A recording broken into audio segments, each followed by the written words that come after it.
डरना क्यों भाई? किस बात का डर लगना है? अगर डर है, भय है, तो अभी श्रद्धा विश्वास स्वामी में नहीं है। अगर हमें हृदय में कष्ट अपना प्रभाव पहुंचाना चाहता है, तो जैसे कोई ठंडी से बहुत कांप रहा हो और माता दौड़ कर आवे, अपने हृदय से लगा के अपने शरीर का ताप देकर उसकी ठंड को दूर कर दे, ऐसे प्रिया जी करती है, ऐसे प्रियालाल करते हैं। ये कहा कहों बड़ भाग, नित नित रति हरिवंश हित, नित बरधत अनुराग, यह जो कृपा हरिवंश की। ये अपनो भाग आपन मुख, कहा तुझ श्री हरिवंश बल, हरिवंश भरोसे भय निडर, नित गर्जत हरिवंश बल। देखा है, कष्टों की बौछार है। ऐसे जैसे ऊपर से वर्षा हो रही है, भगवान शेष फणों का छत्र, संवर्तक मेघ प्रलयंकारी वर्ष रहे, गिरिराज जी का छत्र। ऐसे भक्त को कृपा छत्र से हर समय सुरक्षित रखा जाता है। भक्त बनने के लिए कोई विशेष लायकात की आवश्यकता नहीं है। मैं समस्त गुणों से हीन, पर मैं अपने प्रभु का, बस यही लायकात है। प्रभु की सिवा यदि आपका कोई अन्य आश्रय है तो आपको धोखा लगेगा, नहीं तो सच्ची कह रहे हैं इसी जन्म में निहाल हो जाओगे। एक बात केवल स्वीकार करो कि प्रभु की सिवा मेरा कोई नहीं है, और है भी नहीं। स्वीकार कर लोगे तो तुम्हें अनुभव में आने लगे। हम प्रतिपल देखते हैं, प्रतिपल। वो केवल अपनापन चाहते, केवल अपनापन, कोई दूसरा नहीं होना चाहिए बस। कहां? बाहर तो देखो आप सब हमारे हो, अंदर से नहीं। अंदर से आप सब श्री जी के हो और हम आपके सेवक हैं। बाहर से आप गुरु मानो, जो भाव मानो वो आपको श्री जी जाने।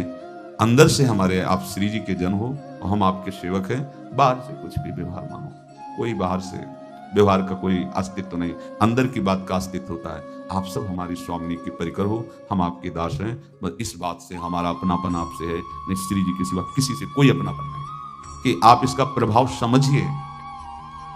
प्रभु को सिर्फ अपनापन चाहिए, सिर्फ अनन्यता। यदि उपासक में तीन बातें नहीं है तो अभी थोड़ी गड़बड़ी है। पहला, दृढ़ श्रद्धा विश्वास। दृढ़ श्रद्धा, अब नहीं, अब नहीं, अब नहीं। अब तो हाथ उठने का समय आ गया। आप क्या, अब नहीं।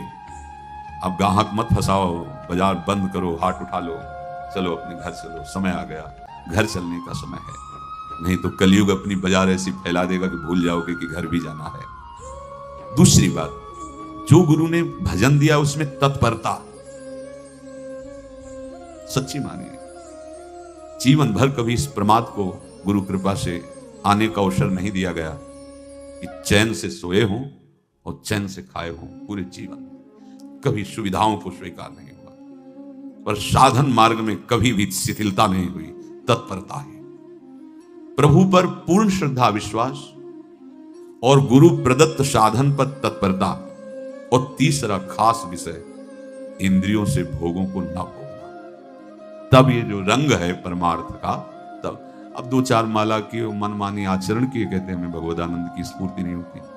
आपने रास्ता रखा है भगवदानंद का, बाजार लगाए बैठे हो अंदर हृदय में, अन्य आसों की, अन्य भोगों की, अन्य चाहों की, अन्य मान्यताओं की। अरे खाली करो, ये सब माया का खेल है। एकमात्र प्रभु। बस जब ठन जाएगी ये बात, अच्छा गौर से देखो क्या है। जब चलोगे तो क्या होगा, चलने की तो सोचो, उस दिन की सोचो जिस दिन चलना है, और किस दिन चलना है पता ही नहीं है। तब तो और होश में हो जाओ। आपको कोई भी यहां सहयोग देने वाला नहीं, कोई भी वस्तु आपकी नहीं, कुछ भी आपके साथ नहीं जाएगा। तो होश में हो जाओ, संभाल लो, आगे की गति मत बिगाड़ो। तीन बातों पर ध्यान दीजिए, श्रद्धा और विश्वास अटूट अपने इष्ट पर। दूसरी बात, हमारे हृदय में जो गुरुदेव ने उपासना का बीज रोपण किया, तत्परता। देखो आपको हृदय की बात कहता हूं, माया के पास केवल प्रलोभन है, ये सुख में बांधती है। सुख का प्रलोभन अच्छे से सजा के पेश करके देना, साधक को भ्रष्ट करना, ये इसका स्वभाव है माया का। माया किसी व्यक्ति का नाम नहीं, किसी शरीर का नाम नहीं। भगवत विमुखता जिस वस्तु व्यक्ति स्थान से हो वही माया है। माया का मतलब थोड़ी जैसे कोई स्त्री शरीर पे आरोप कर दे या पुरुष शरीर पे आरोप कर दे, ये तो माया है। तो और क्या है? मैं, मोर, तोर, तय, और जहां तक इंद्रियां जाएं, जहां तक मन जाए, सब माया ही है। इसको देखा है भगवान के पार्षदों ने। ये क्या करती है, चमकीली लेबिल लगाकर सुख का चारा डाल करके जीव को बांधती है। इससे सुख मिलेगा, बहुत सुंदर है ये वस्तु, ये शरीर, ये व्यक्ति, ये स्थान, ये पद, इससे वो बांधती है। विवेक ऊपर की लेबिल का तत्काल ऑपरेशन करता है, वो आंतरिक विषय पर दृष्टि डालता है तो सब खोखला निकलता है, बाहर निकल क्रॉस कर जाता है। वो विवेक, मोह भ्रम भागा, तब सब विषय विलास विरागा।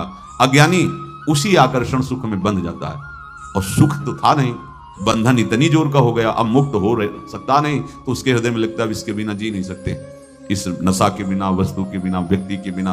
और एक सूक्ष्म बात, वो जब आपको सुख देगी तो आपको स्वतंत्रता का आभास कराएगी, और जब आप उसको छू लेंगे तो आपको परतंत्र बना देगी, भयभीत कर देगी। तो आप डाउन होकर के अपने अस्तित्व को मिटाकर पूरा जीवन बर्बाद कर देंगे। इन शब्दों को लिख लो, अपने हृदय में लिख लो। माया सुख में बांधती है नहीं उसके पास सुख। जिसे तुम सुख समझते हो वो सुख नहीं, बिल्कुल सुख नहीं, वो सुख की छाया है, तुम्हें समझ पड़ती नहीं, ये गिरधर की माया है। उस सुख का बंधन, आप देखो कुछ भी क्रिया करते हो माया जनित तो प्रलोभन होता है, सुख मिलेगा।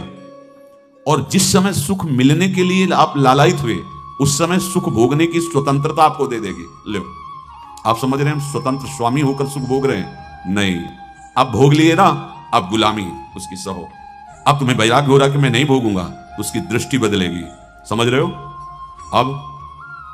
अब आप अपने आप को पूरे शरणागत कर दिए, हर तरह से तुम्हें बांध करके भगवत विमुख करके नष्ट कर देगी। ये बात अच्छे से समझ लो, अच्छे से।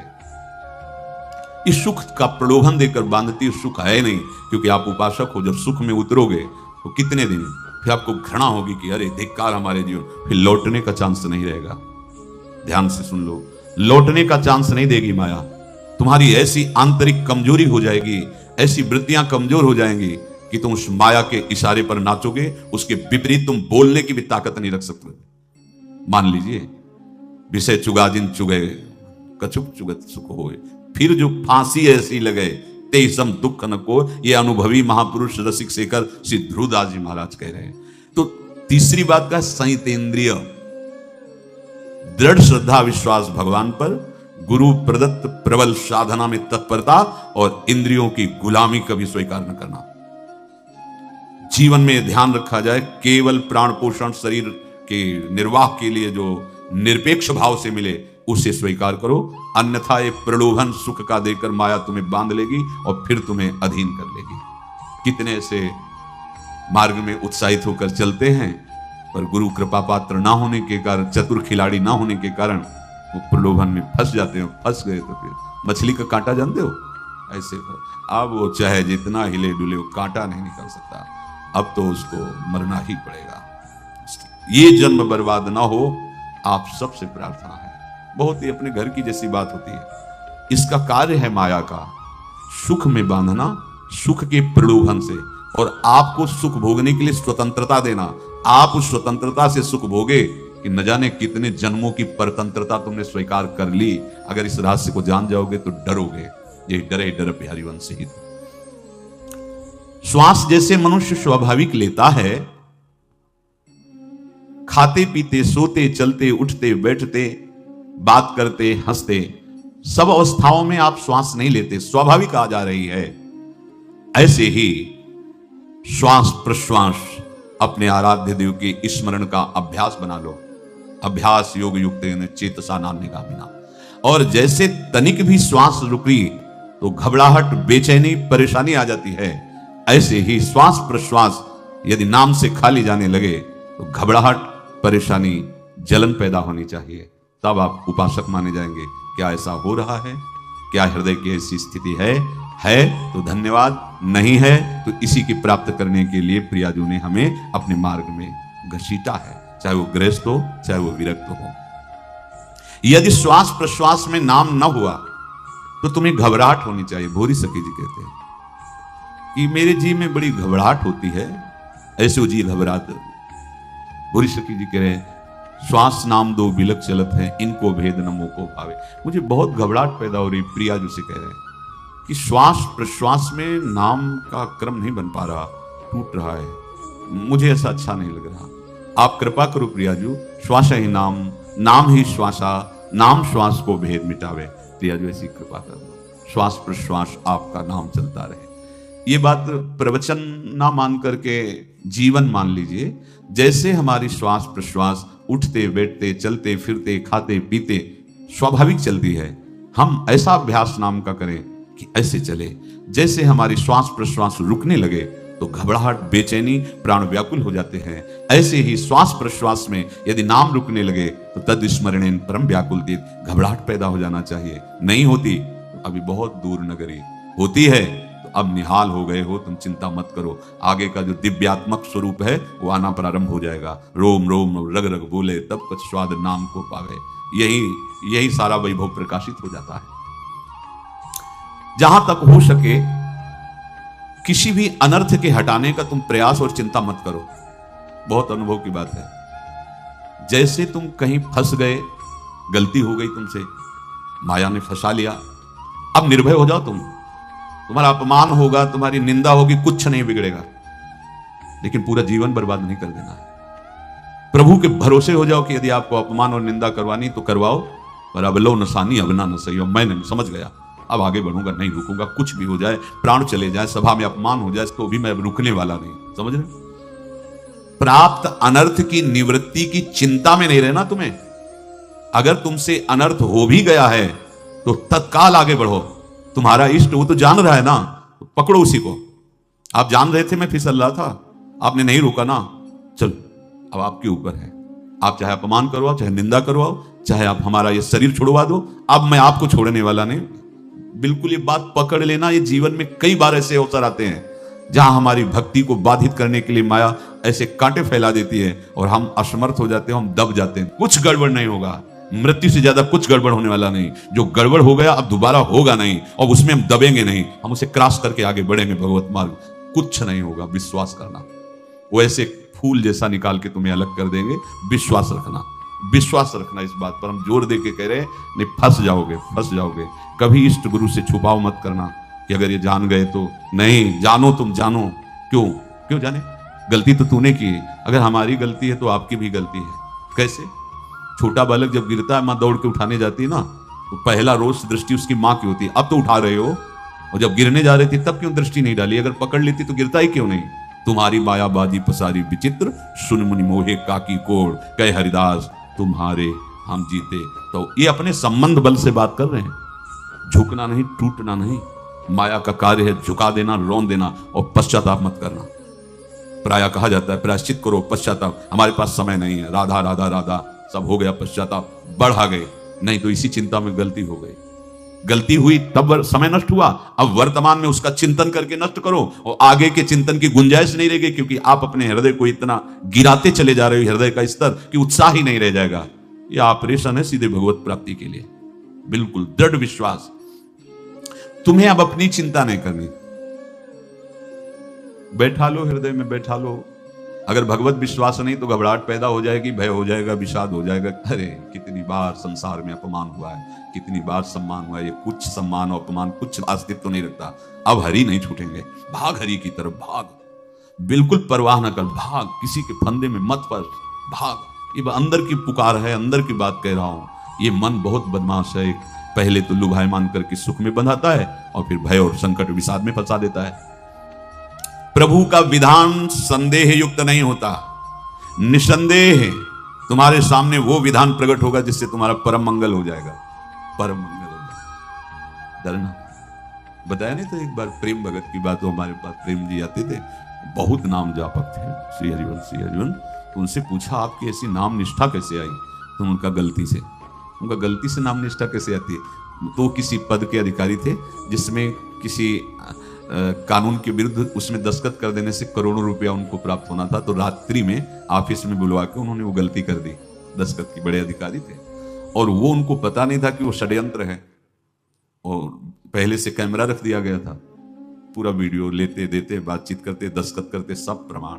तो सुबह जो उनकी आरती उतारी गई समाज में, तो बस घर वाले भी उनसे कि जैसे पुत्र थे पत्नी कि पिताजी पापा आपसे ऐसी आशा थी, मार दिया हम सब लोगों को आपने, कब हम लोगों ने धन की मांग की आपसे, आप इस अवस्था में ऐसा कर।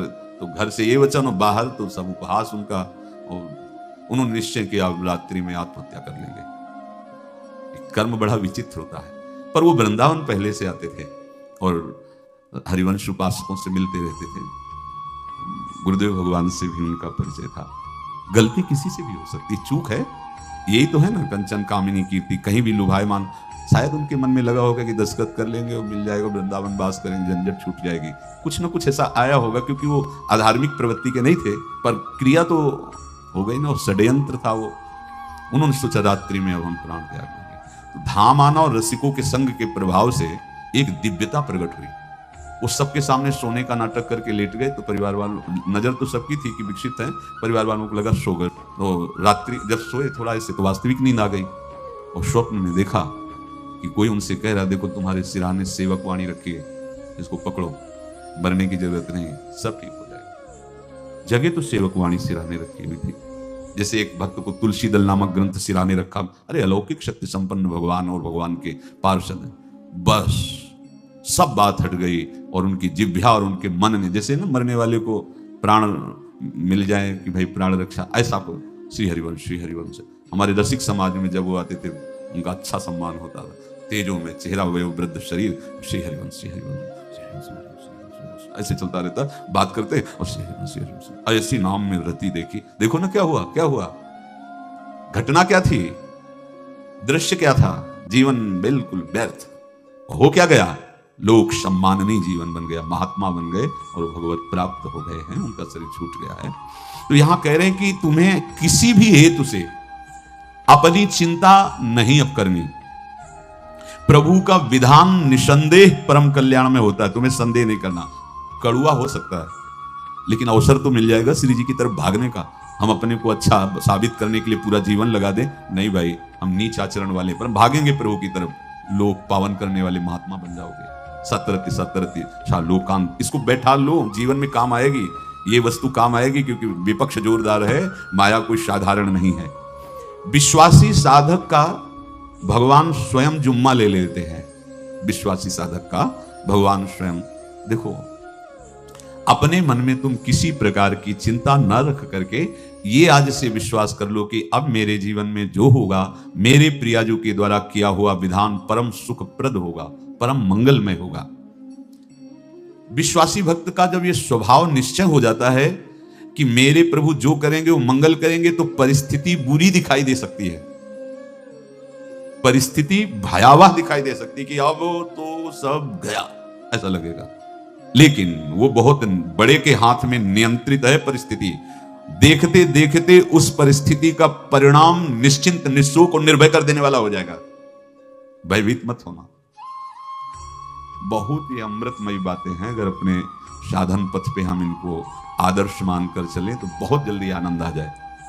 किसी भी अड़चन को तैयार रहो, ये काल क्षेत्र है, मृत्यु क्षेत्र है, कुछ भी कभी भी कहीं भी कैसे भी सबके सब मर सकते हो। अभी यही खंबा टूट जाए, बिल्डिंग गिर जाए, सब मर जाओ, कहां जाओगे? जहां ऐसे सुन रहे हो ना, ऐसे निकुंज में चले। अब हमें किसी भी अड़चन से कोई भय नहीं, किसी भी अड़चन से भय नहीं। आप ये खिलवाड़ मत समझे, किसी भी अड़चन कोई तुम्हें नहीं रोक सकता आप श्री जी से मिलने के लिए। ये आगंतुक भय एक स्वाभाविक होता है। जैसे पूज्य श्री मंगनानंद जी सरकार सेनपुर, बहुत उच्च कोटि के ब्रह्मलीन महापुरुष, तो एक चौकी पर ऐसे बैठे हुए थे और बहुत से ऐसे संतजन परमहंस सब बैठे हुए थे और ब्रह्म चिंतन के विषय में चर्चा चल रही थी। तो एक संत आगंतुक आए ऐसे गंगा किनारे। तो उस समय स्वामी जी कह रहे थे मंगनानंद जी कि एक होता है विचार भय, वो संतों में कभी नहीं होता है, और एक होता है तात्कालिक भय, वो सबको व्याप्त हो जाता है। तो उन्होंने कहा कि स्वामी जी, वैसे हम आपका आदर करते, लेकिन इस बात पर हमारा मतलब मन नहीं बैठ पा रहा है कि जो ब्रह्म स्वरूप को जान गया है उसको विचार भय तो होगा ही नहीं, लेकिन स्वाभाविक भय कैसा हो सकता है? वो तो सिद्ध पुरुष थे। उनका स्वामी जी बैठो, प्रसंग पूरा होने के बाद फिर आपका उत्तर हो जाएगा। ऐसे चौकी लगाई बैठे, और बैठे थे बट वृक्ष के नीचे। तो एक जैसे बाज है, गीद पक्षी है उस समय, तो वो संध्या का समय था, आके ऐसे जे हुई बैठा तो खरबर खरबर वो डाल, तुम महाराज चौकी के नीचे हो गए, जो गंगा किनारे से आए थे ना। तो कहा स्वामी जी ये विचार भय है या स्वाभाविक भय है या आपको ब्रह्म चिंतन या ब्रह्म बोध नहीं? तो हंस दिए, बोले उत्तर मिल गया। ये स्वाभाविक, जैसे अभी बंदर चीख दे तो सब घबरा जाओगे ना, विचार भय नहीं है ये आगंतुक स्वाभाविक भय। भय विचार भय कि अब जो है ऐसा होगा, ऐसा हो सकता है, नहीं नहीं, वही प्रसंग चल रहा है। भगवान प्रमाण देते चले जा रहे हैं। देखो कोई भी भय, कोई भी अड़चन अब तुम्हारा अमंगल नहीं कर सकती, पक्का मान लीजिए, डरो मत। देखो इसमें इसीलिए प्राणों की बाजी लगा के, अब हमारे प्राण नहीं है, हमारे प्राण प्राणनाथ को समर्पित हैं। मेरे प्राणनाथ श्री श्यामा, तो क्यों भय करें? तो हम ये सब कर किसके लिए रहे? श्यामा जी के पास पहुंचने के लिए। श्यामा जी के पास पहुंचने, हमें श्यामा जी के पास जाना है। ये बिल्कुल छोटी मोटी बातें, अंदर ये जो सांसारिकता है इसका त्याग करो। आप इस बात को समझो। गुरु गोविंद सिंह, लाखों की समाज बैठी हुई थी, उन्होंने कहा कि अगर तुम आजादी चाहते हो तो तुम्हें अपने प्राण देने पड़ेंगे हमें। खड़ा हो कोई व्यक्ति जो अपने प्राण देना चाहता है, मैं उसे आजादी, आजादी दो प्रकार की, प्राकृतिक आजादी और एक दिव्य आजादी, दोनों देने में समर्थ थे गुरु गोविंद सिंह। हाँ, ये सिखों के आचार्य हैं, बहुत ही अध्यात्म बल और शारीरिक बल से भी पुष्ट। एक खड़े हुए हिम्मत है, बोले हाँ, गड़ासा हाथ में अंदर गए और ऐसा लगा कि उनकी गर्दन उतार दी गई और ऐसे रक्त प्रवाह सा नाली से बहा, जो सबको दिखाई दे रहा था। और कोई है? जब पता ही चल गया कि गर्दन उतारी जा रही, रक्त प्रवाह, वो कहते मुझे तुम रक्त दो, प्राण दो, मैं तुम्हें आजादी दूंगा। 2 3 4 5 अंदर ले जाते हैं, ये आभास भी नहीं होने दिया कि वो जीवित है। 5 तैयार, पूरी सभा में 5 तैयार। बोले ये पंच प्राण प्यारे हैं भाई, इतने से एक एक से 1.25 लाख को परास्त कराऊं, देखना मेरा नाम गुरु गोविंद सिंह न धराऊं, यदि एक एक से 1.25 लाख को परास्त, क्योंकि प्राणों की बाजी समर्पित कर दी। अब क्या भय? माया से आजादी प्राप्त करने के लिए भयभीत होना तो बिल्कुल जीवन में छोड़ दो। विचार भय नहीं होना चाहिए, ये स्वाभाविक भय होगा। अभी कोई ऐसी आवाज आ जाए, वो ऐसे स्वाभाविक होता है, उस पर तर्क वितर्क नहीं किया जाता। विचार भय नहीं होना चाहिए। जानते हो तुम्हारा जीवन, तुम्हारे प्राण, तुम्हारा शरीर हरि को समर्पित है और हरि के अधीन काल है, कुछ नहीं हो सकता, और जो कुछ होगा वो परम मंगल होगा। किसी भी अड़चन को भगवान के सौहार्द के सामने अड़चन मत मानना। हम अगर अड़चन को दूर करने का प्रयास करेंगे तो अड़चन हमें फंसा लेगी, अड़चन। और यदि भगवान पे विश्वास कर लिए तो वही अड़चन अर्चन बन जाएगी, उपासना बन जाएगी। मान लीजिए बात, मान लीजिए आप लोग तो गृहस्थ में देखा होगा, हमने देखा है, बच्चा गिरा, रोने लगा, मां उठाने आई, छाती से लगाया, वो मां के थप्पड़ मार रहा है। यद्यपि वो कुछ जानता नहीं, पर भाव जब उसके देखे, बलिहार है इस वात्सल्य की, बलिहार है, ये मां को मार के कह रहा है, थप्पड़ मार के, अब तू छाती से लगा रही, जब गिरा और चोट लगी तब तू कहां थी, क्यों ले उठाया?